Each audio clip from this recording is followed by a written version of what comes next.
తాకట్లో ఉన్న మీ బంగారాన్ని విడిపించి ఆ రోజు ఆన్లైన్ రేటుకి కొంటాం. Sharma gold company. నమస్తే గురుగారు. శ్రీమాత్రే నమః. శ్రీమాత్రే నమః. గురు మే 15th నుంచి మారిపోతున్నాడని రకరకాల వార్తలు వస్తూ ఉన్నాయి. మరి వాటి ఇంపాక్ట్ వివిధ రాశుల మీద ఎలా పడుతుంది? ముఖ్యంగా మన అక్షయ తృతీయ వస్తుంది కదా. సో ఈ రోజు చాలా చాలా మంచి రోజు అని మీ నోటనే నేను విన్నాను. సో వివిధ రాశుల వారు ఈ రోజుని ఎలా సద్వినియోగం చేసుకుంటే, ఎలాంటి పరిహారాలు చేసుకుంటే కొంచెం అయినా వాళ్ళ లైఫ్లో చేంజెస్ వచ్చి ఒక శుభప్రదంగా ముందడుగు వేయచ్చు ఈ సంవత్సరం అంతా అంటారు? శ్రీ గురుభ్యో నమః. శ్రీమాత్రే నమః. అయి జగదంబ కదంబ వన ప్రియవాస విలాసి నివాసరతే శిఖరి శిరోమణి తుంగ హిమాలయ శృంగ నిజాలయ మధ్యగతే మధు మధురే మధు కైటభంజని రాసరతే జయ జయ హే మహిషాసురమర్దిని రమ్యకపర్దిని శైలసుతే.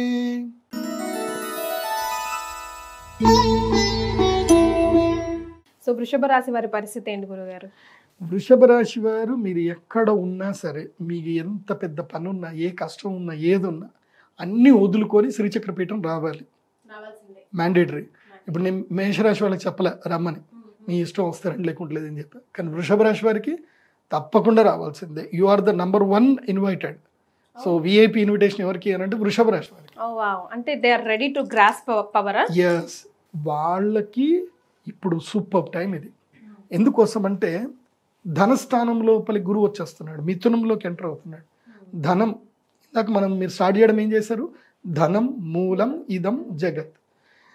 ఏ బంధుత్వాలు బాంధవ్యాలు ఏవైనా సరే, ఇప్పుడు ఉదాహరణకి మన దగ్గర ముత్యాలు ఉన్నాయి, పగడాలు ఉన్నాయి, వజ్రాలు ఉన్నాయి, అన్నీ ఉన్నాయి. ఇవన్నీ మన మెడలో వేసుకోవాలంటే మనకేం కావాలంటే ఒక తీగ కావాలి. ఒక తీగ కావాలి. తీగ ఉంటే అన్నీ మనం వేసుకోవచ్చు. సో బంధుత్వాలు కానీ, బాంధవ్యాలు కానీ, ప్రేమలు కానీ, విలువలు కానీ అన్నీ కలిసే దేంతో తెలుసా? డబ్బుతో. డబ్బు లేదనుకో భార్య మర్యాద ఇవ్వదు, పిల్లలు మర్యాద ఇవ్వరు, తల్లిదండ్రులు చూసుకోరు, ఫ్రెండ్స్ అసలు వాల్యూనే ఇవ్వరు. సో డబ్బు లేదు అంటే ఇంకంతే, కూరలో కరివేపాకు అంతే, అంతకుమించి ఏం లేదు. So money is most important.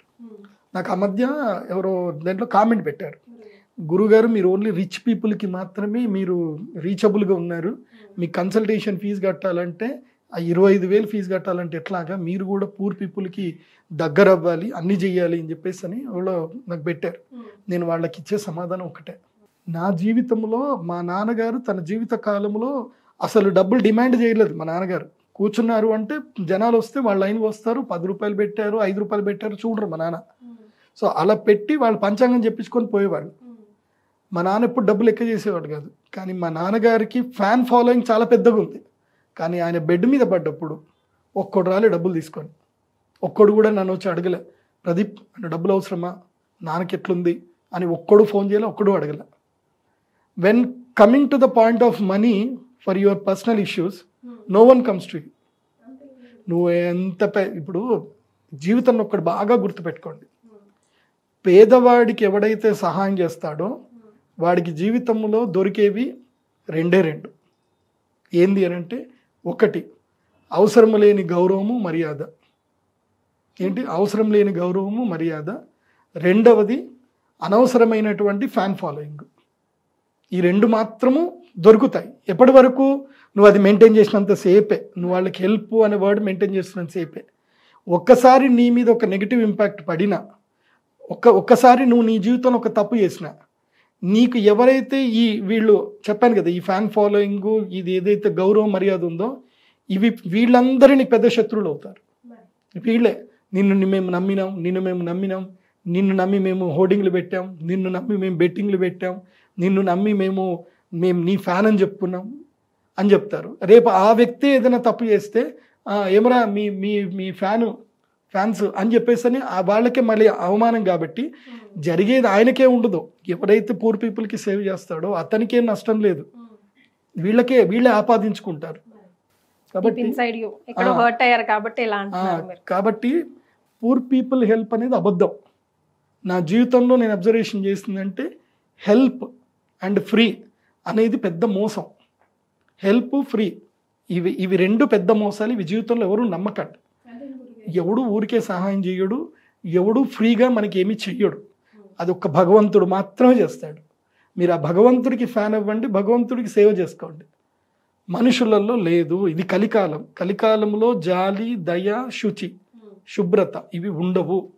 శుచి అంటే అర్థం ఏంటంటే నిస్వార్థమైనటువంటి సేవ కలికాలంలో ఉండదు. ఏదో ఒక స్వార్థం ఉండే ఉంటుంది. అలా స్వార్థం లేకుండా ఎవరైతే సేవ చేస్తారో వాళ్ళని జనాలు తప్పకుండా కొడతారు. ఎందుకోసం అంటే అది కలి కదా. కలి టైంలో కలికి విరుద్ధంగా పనిచేస్తే వాళ్ళకి దెబ్బలు పడతాయి. కాబట్టి కలికాలంలో కొంచెం విచక్షణతోటే పోవాలి. ఎందుకు ఇవన్నీ చెప్తున్నానంటే వృషభ రాశి వారికి ఇది ఆ టైం కాబట్టి. You think about the money. వృషభ రాశి వారు ఇప్పుడు ఎంత సాధ్యమైతే అంత సాధ్యంగా డబ్బు వెనకేసుకోండి. మోరల్స్ ఉండాలి, కానీ మనిషి కోల్పోయేంత మోరల్స్ ఉండకూడదు. డబ్బు ఉండాలి, మోరల్తో పాటు ధనము కూడా ఉండాలి, సంపాదన ఉండాలి. దానితోనే మీకు గౌరవము, మర్యాద ఎప్పటికీ ఉంటాయి. డబ్బు లేని గౌరవ మర్యాద ఎప్పటికీ ఉండవు, గుర్తుపెట్టుకోండి. కాబట్టి అది మెయింటైన్ చేయండి. వృషభ రాశి వారు తప్పకుండా ఈ సంవత్సరము మా శ్రీచక్ర పీఠానికి రండి. అక్షయ తృతీయ రోజు శ్రీ మహాలక్ష్మి యాగం చేసుకోండి. అమ్మ అనుగ్రహాన్ని తప్పకుండా పొందండి. మీరు రావాల్సిందే. ఎందుకోసమంటే ఇటు శని అనుగ్రహం ఉంది, 11th ప్లేస్లో శని వచ్చాడు, నెక్స్ట్ 2nd ప్లేస్ లోపలికి గురువు వచ్చాడు, డబుల్ ధమాకా. కాబట్టి వృషభ రాశి వారు నా దగ్గర 100 మందికి మాత్రమే అలౌడ్ ఉంది. ఆ 100 మంది వృషభ రాశి వచ్చినా నాకు పెద్ద ఆశ్చర్యం ఏం లేదు. రావాలి, కానీ కంపల్సరీ రావాలి. ఎందుకోసం అంటే చాలామంది రాశిఫలాలు చెప్పినప్పుడు మాకేం ఒరిగింది ఏం లేదే, మంచిగా ఉందన్నారు. ఈ మధ్య కొన్ని స్టేటస్లు చూస్తున్నాను అనమాట ఇన్స్టాలో.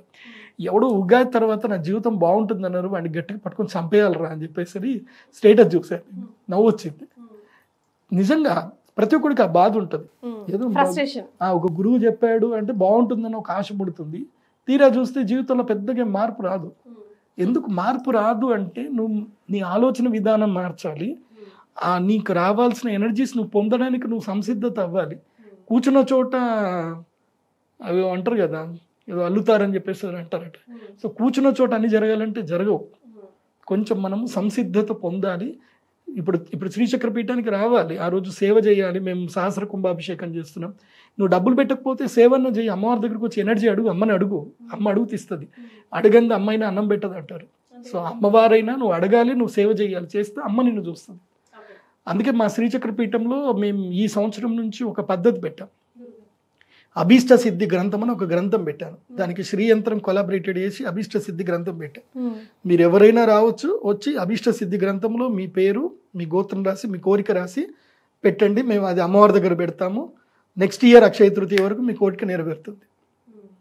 అది ఏదైనా సరే మీ కోరిక. మరి ఏదో నేను ప్రైమ్ మినిస్టర్ అయిపోవాలంటే రాయొద్దు.